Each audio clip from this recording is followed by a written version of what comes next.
for this week's IrishRacing.com stable tour, I'm heading to Tony Mullins' yard in County Kilkenny. Tony currently has the star Princess Zoe Group 1 winner on the flat.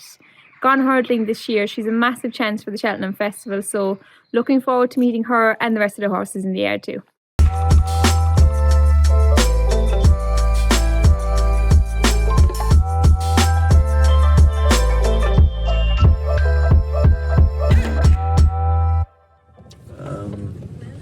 We ride out for about maybe 30 minutes, but there'd be a half an hour on the walker beforehand and a half an hour on the walker after, you know.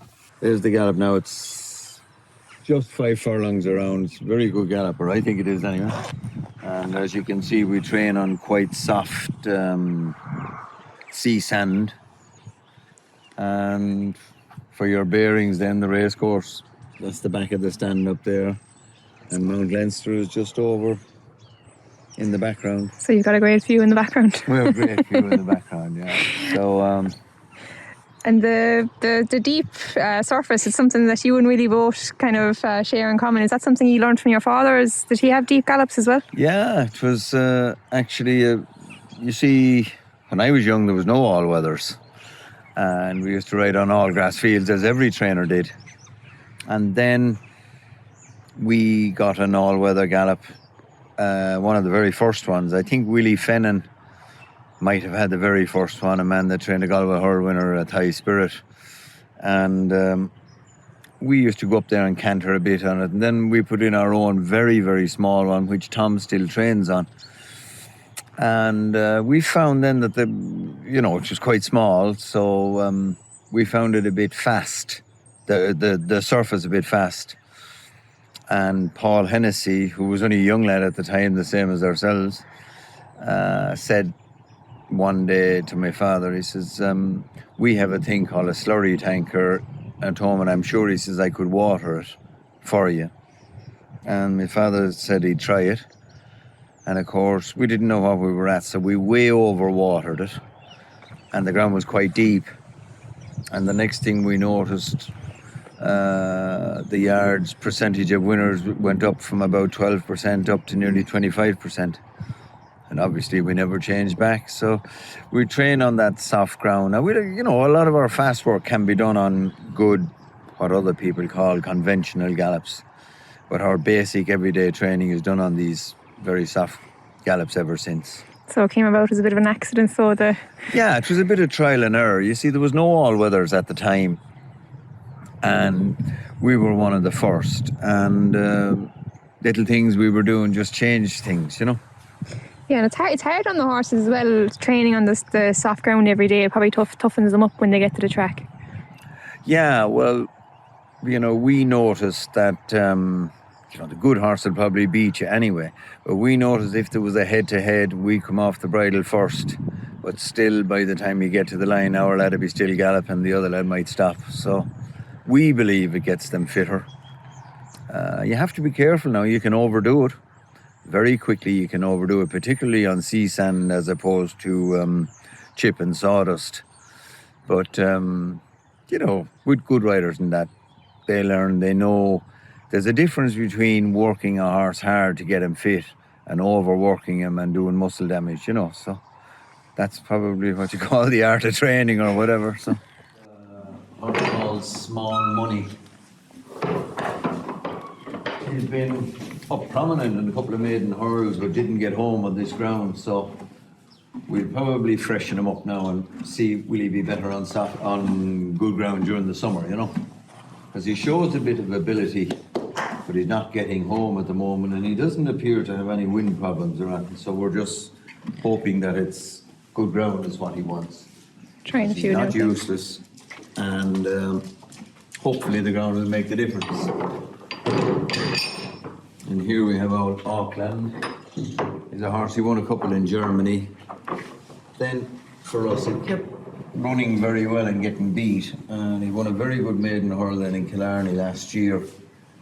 And I'd say that I did too much. I ran him back a bit quick. So we freshened him up, and hopefully he'll do a good job this summer in staying handicap hurls. He's another jukebox show he bought from Germany. Is it? And he's only over the road now as well. I think that stallion is standing not too far away. All the jukeboxes are around here now. This is a horse called No Bother, which is a great expression up around County Meath. Everything is no bother. So he's a Flemonsford out of a full sister to Hidden Cyclone. And he hasn't shown on the track yet what he promised, but I think he got sick because he pulled up in 2 maiden hurls. And now he's working better and finishing out his race. He was 5th the other day in Punchestown, and we were happy with him. The day Zoe won, he was 5th. Well beaten, but he seems to be getting over whatever he had that time. Horse here, a couple of brothers up, they used to own a nice horse we had back in Baru. And unfortunately one of the brothers died. Paul was his name, and they called him after him, so he's known as Paul's Pal is his racing name. And he's shown us a bit. He's by Affinity, or Affincy, whatever way they pronounce it. And he'll run the bumper now quite quickly. He's ready to run, but unfortunately I'd say it looks like he'll get balloted in Thurles next Thursday. So if he does, we'll go in the next available one. It's not ideal. We thought he'd run well first time out in Wexford, and the day Ballycashin won, we were hoping for a double, and his wind caught him out, so we had an operation done on him, on his wind, and he's just coming back now. What will he be going for next? A hurdle, I suppose, is it? Yeah, I'd say he'd probably go on a hurdle straight away, because he jumps well and stays well. It's a clouding gelding that hasn't done much yet, but I like him a lot. He'd be from the O'Fuelon's Boy family. Lovely, placid horse. I think he's going to make a very good horse in the future. You were saying he was in Thurles schooling the other day. He went well there. Yeah, we didn't do much, but his rider was very impressed with him. So, Dennis Murphy's.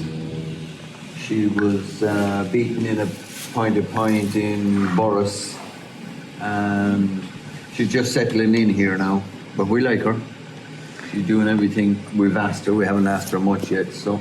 Where do you start off at a bumper or over hurdles? We don't really know yet. We're going to work her, I suppose. They let Danny work her, and if he thought she'd win a bumper, we'd let her go at it. And if we have to go jumping, we will, So.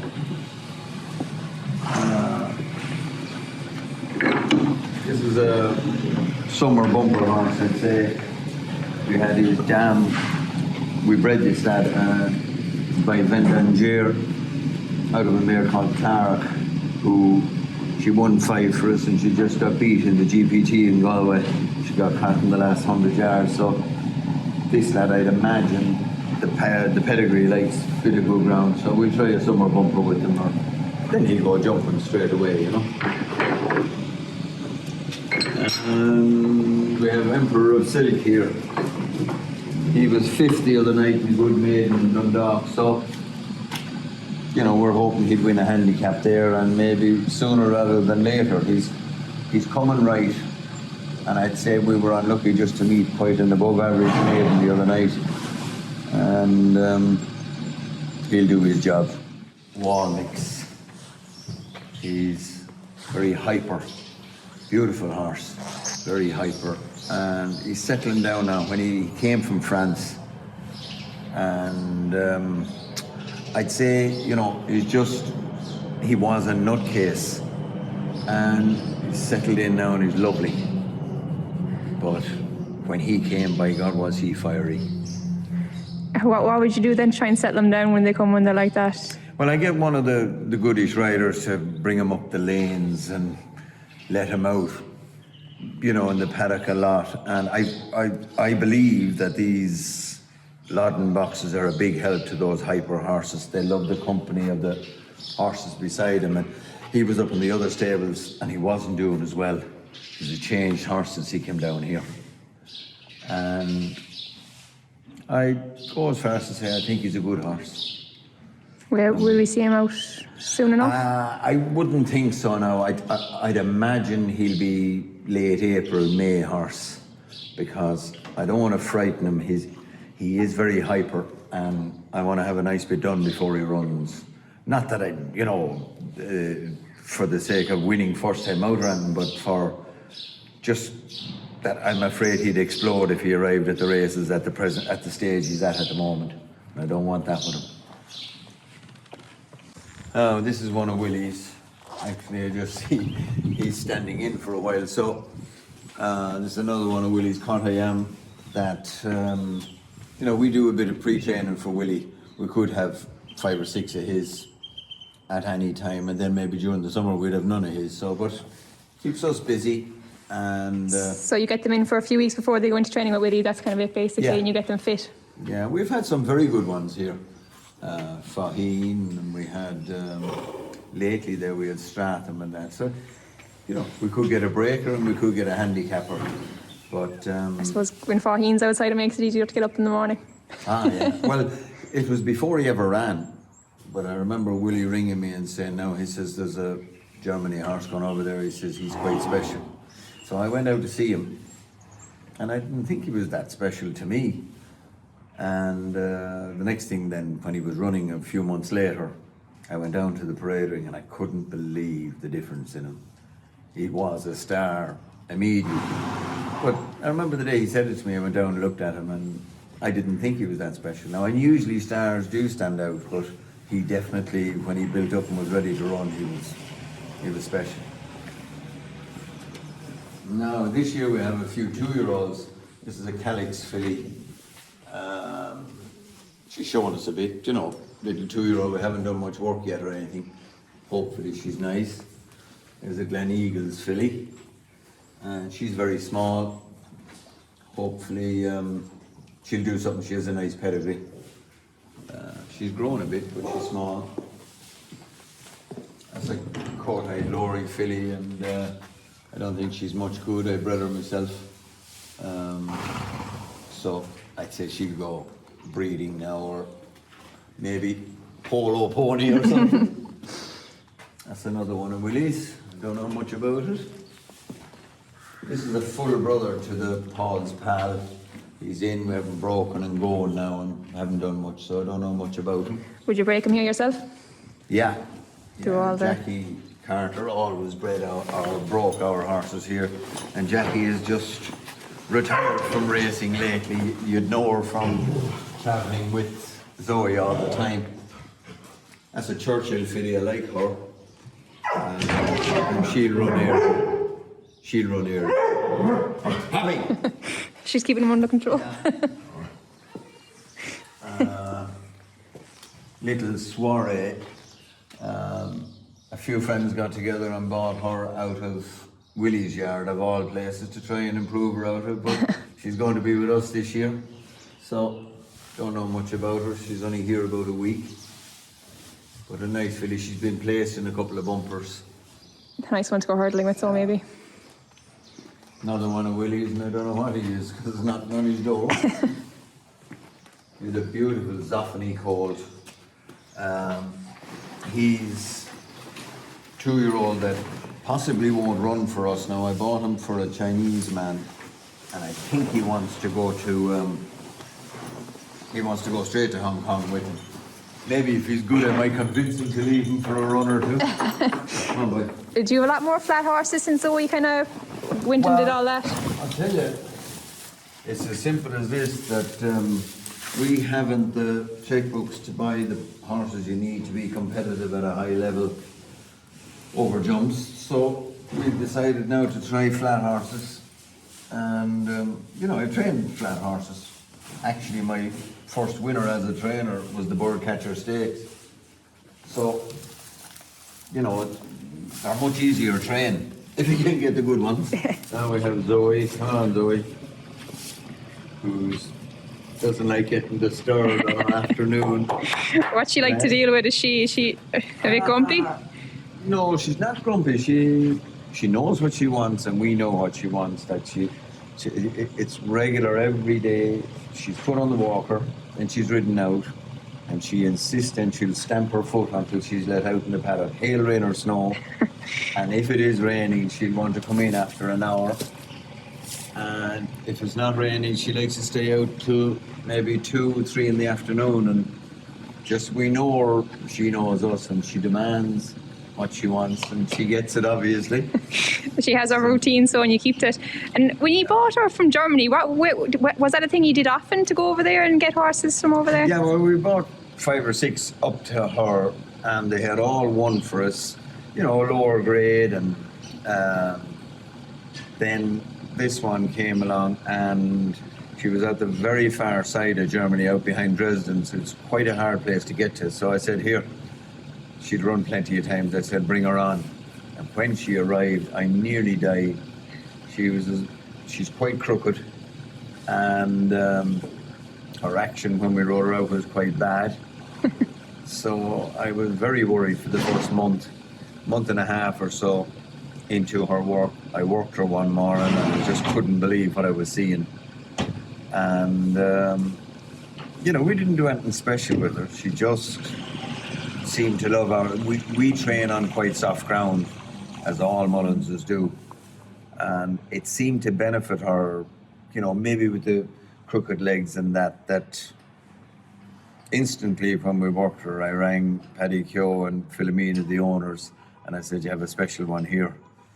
And, you know, it was very obvious from day one that she was just way above the rating that she had. And she's never let us down. She was beat first time out, which must have been a surprise, but after that she went on a massive streak, on finishing up in a grade 1 win, or group 1 win, sorry, on the flat. I'd say we were quite unlucky that day. You see, Niall McCullough was to ride her, and I knew she has bad action, so I knew the flat jockeys mightn't like her. So I got Niall McCullough to ride her in a bit of work up the Curragh so as he'd know her. And what happened then, 100 to 1 shot, Niall McCullough got a fall in the parade ring about 3 or 4 days before this one's race, and he couldn't ride her. So we got Shane Foley at the last minute, and I'd say that not knowing her, Shane thought that her action was very bad, which it was, going down the back straight. And only when she loosened out with about 3 or 4 furlongs to run, and then she was last turning in of 18, and she passed them all except one. And not blaming anyone, it was just the way it happened. If he had known her, I think we would have had a different result. And then she won her next 5, ending up with a Group 1. So. And you said you knew she was good kind of as soon as you saw her, but do you think she was that good, a Group 1 quality on the flat? No, I mean, I knew, we'll say she was rated 64, and I knew that, 63 actually, I think, and I knew that she was way above that. So, like, I mean, when we worked her, I said, you're at least an 80, 85. And the next thing, by the time we got to her GPT run in Galway, and she sort of looked beaten a furlong out, and the next thing she showed a spurt of speed. You know, to show a spurt of speed like she showed in that race in Galway, instantly, literally before she had pulled up, I said to myself, you're a Group filly. And it was just one of those exciting surge of energy I got when I saw it. I said, this is special. And a good few people thought I was crazy. That day I started talking about going for a Group 1, the Prix de Cattle. And luckily everything went right the whole way up. You know, we've had so many horses here that showed ability, and then they got hurt or were in season on the day of the big race or something. Everything went perfect for her, and she won it. Do you get the same kind of kick out of I suppose you're probably more known as a national hunt man than a flat man. Would you get the same kick out of the big wins on the flat as you did with Dawn Run all those years ago? Yeah, of course I do. But I mean, I think that day in Paris, you know, was during the lockdown, and we jokingly say that we had the whole 20,000 seater stand to ourselves, 5 of us. You know, there was only 5 of us on the stand. And, you know, when I saw about 3 furlongs down, I thought, no problem, this one's going to win. But the next thing, less than a furlong to run. I said, geez, she's not going to get there. And I'll never forget that absolute joy when she got up. It was amazing. And, you know, probably we were so busy and things were happening so much so quickly that, you know, it's probably a month or two after the Group 1 win that we realised what we had done. So she knew straight away. Yeah. She went on then and she was second in the Ascot Gold Cup, and you must have been very surprised when she didn't sell at the sales. Were you very shocked to see her coming back to the yard? I was delighted, anyway, I can tell you that. I thought she'd sell now, and I mean, obviously they wouldn't take her with the crooked front legs, which to me is, you know, absolute bull, because she's shown that she has raced in, like, I mean, when you think of her record, she's won in Ireland, England, France, Germany. She's won Premier Handicaps, listed Group 3, Group 1, second in NASCAR Gold Cup. There's probably not a more versatile mare that I can remember anyway. She's won at a 1.5 mile black type. She's won Group 1 at 2.5 miles. She's won everything she's been at, and now she's dead heated in her hurdle race. And if we get to Cheltenham, it's going to hopefully be the stuff of dreams. Was it an easy decision to send her hurdling, or were you a bit nervous sending such a high quality mare? I think we'd have to give credit to Paddy Keogh. I did not want to go jumping. I was afraid that, you know, with her legs and her conformation, that she mightn't stick it. And I kept saying, Paddy, we're not doing this, we're not doing this. And then when she didn't sell, Paddy said, well, I'd like to go jumping now. So we went jumping, and amazingly, instantly, she loved it. I just couldn't believe it. You know, the first day, she was ordinary, and then the second day, as if I know what this is about, and she did it. She's just amazing that she keeps doing. If the minute she knows what you want, she sets about and does it. She got her win under her belt anyway, so it's all about to Cheltenham from here. Oh yeah, it's all about Cheltenham. Like, I mean, I said to Paddy that, you know, if she's just a hurdler, I said I'd rather not continue. But if she's a real good one, now I'm delighted that he pushed me. And is it the mare's novice you're more likely to go for rather than the Bartlett, maybe? Yeah, I would say so. Now, I have no doubt about the 3 mile. Danny has a bit of doubt about it. So I know she has the class to win at 2 miles as well. So if everything goes right, you know, at the moment we're training for the mare's novice. Great, Tony. Thanks very much for having me down today. Just looking around the yard, and you seem to have a nice few horses in. Did Princess Zoe bring you a few more when she got going, kind of at the big stage? Yeah, well, like, for the amount she done, I thought I might get more, but you know, we got a few new owners, and I tell you what we did get. I'd say the owners that have always been loyal to the yard bought a nicer type of horse. So, you know, we have a few grand horses there now that, if they go from A to B, they're nice horses. Where we were dealing with very, very ordinary stock there for 8 or 9 years since the crash, we'll say, in 9 and 10. The quality of horses we had up to 2016, 17 was very, very low. It was hard to go out in the morning, I can tell you.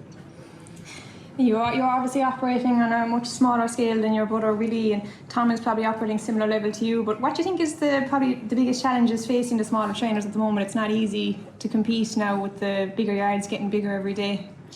Yeah, well, you see, it's very interesting because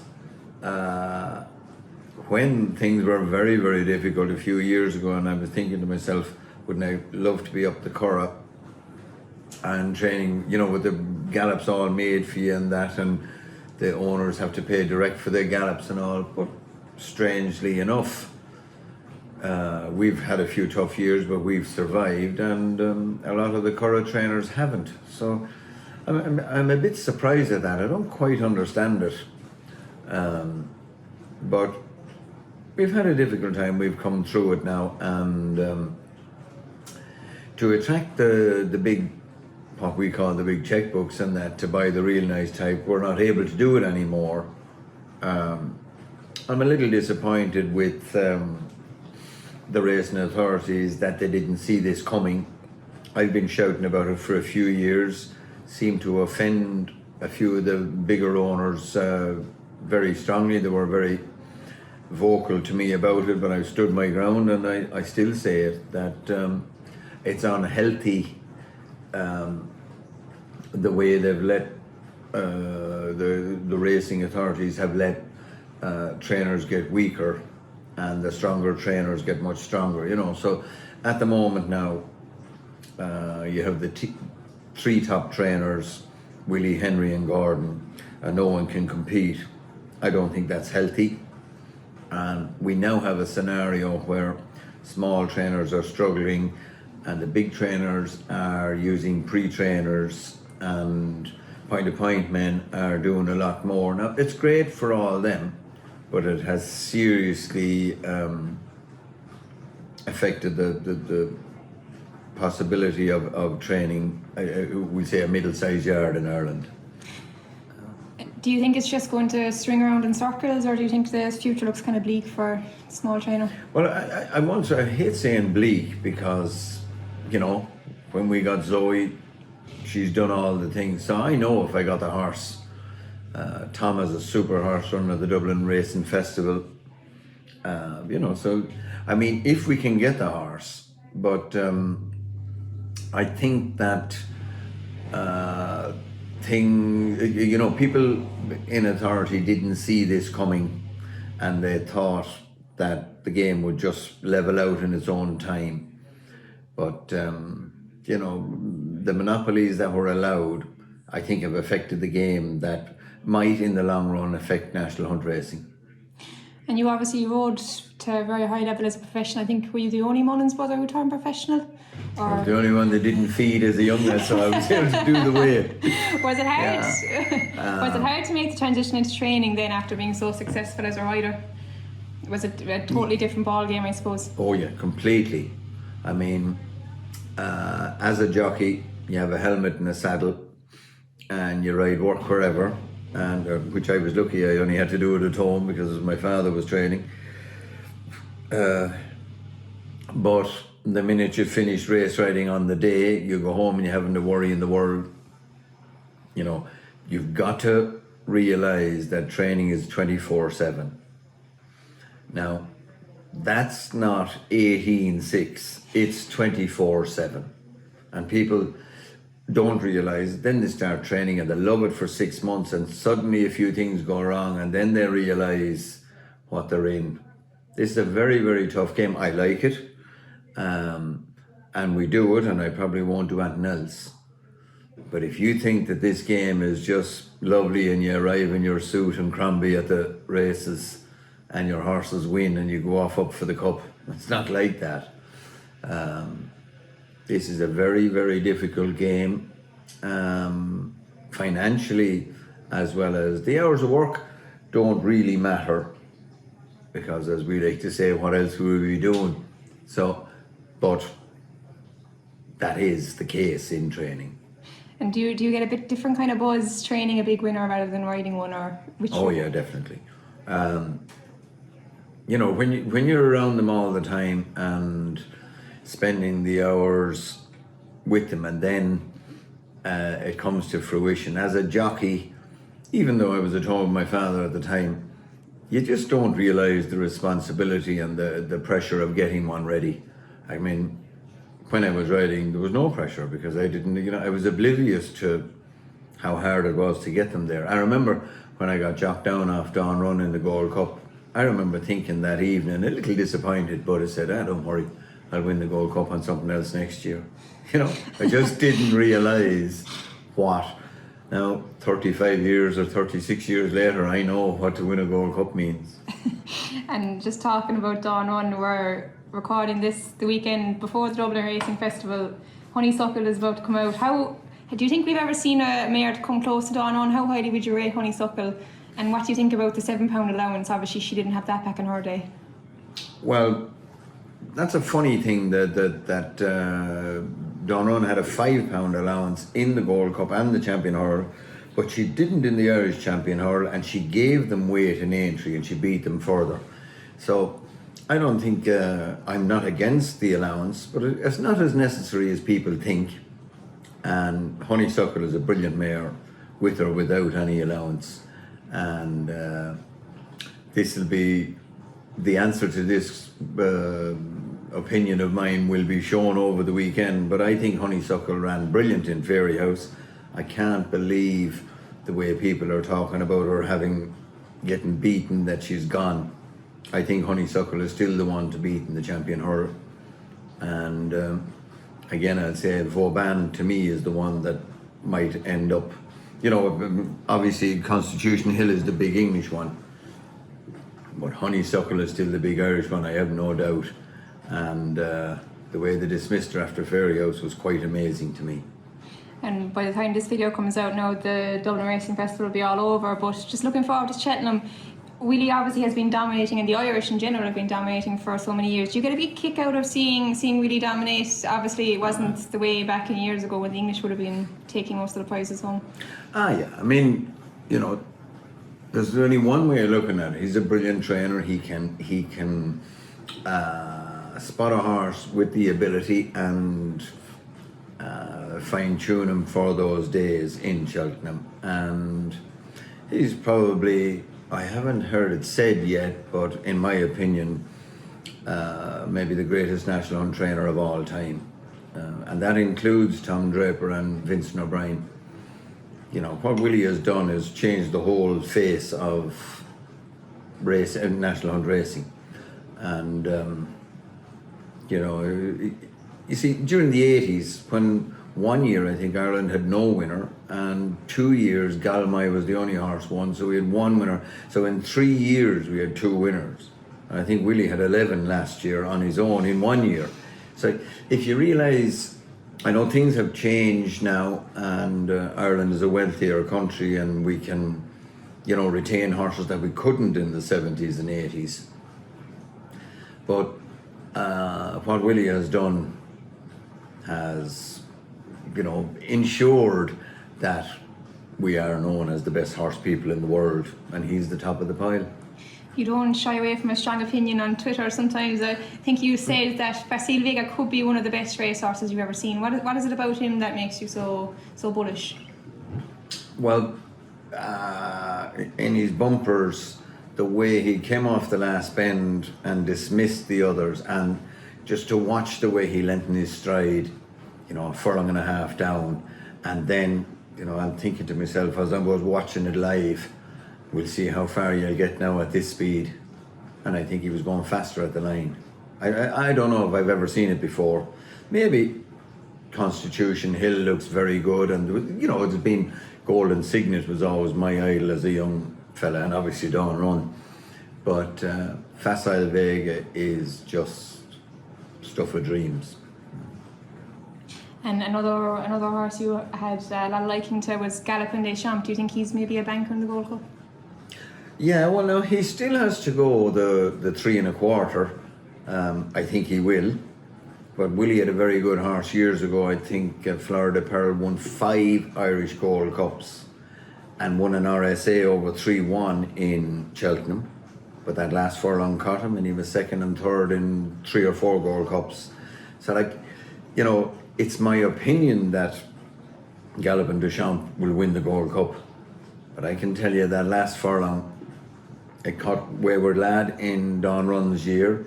It caught Florida Pearl. It caught Dorn's Pride. It's caught a lot of horses. So I'd be more sure that Facile Vega is a champion than I am.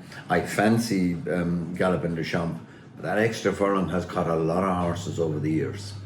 Another horse going to Cheltenham with maybe a bit of a lower profile than those two, one that you had here, Kilquat. How do you think his career has gone? Obviously, he's probably maybe not the easiest horse to train. He can be very good when he's good, but he's disappointed a few times. What's your opinion on him going forward? Yeah, I was disappointed the way he jumped in Limerick, but I'm blaming the bad ground, because when we had him here, he was a beautiful actioned horse, and maybe the ground turned up very heavy in Limerick this year, but his Limerick run knocks him out of the equation. As a matter of fact, I don't know would he even have a chance on that run. So I'm hoping to see a huge improvement on good ground. Beautifully well balanced horse, very narrow, light horse. Now he's a big horse, but narrow and light.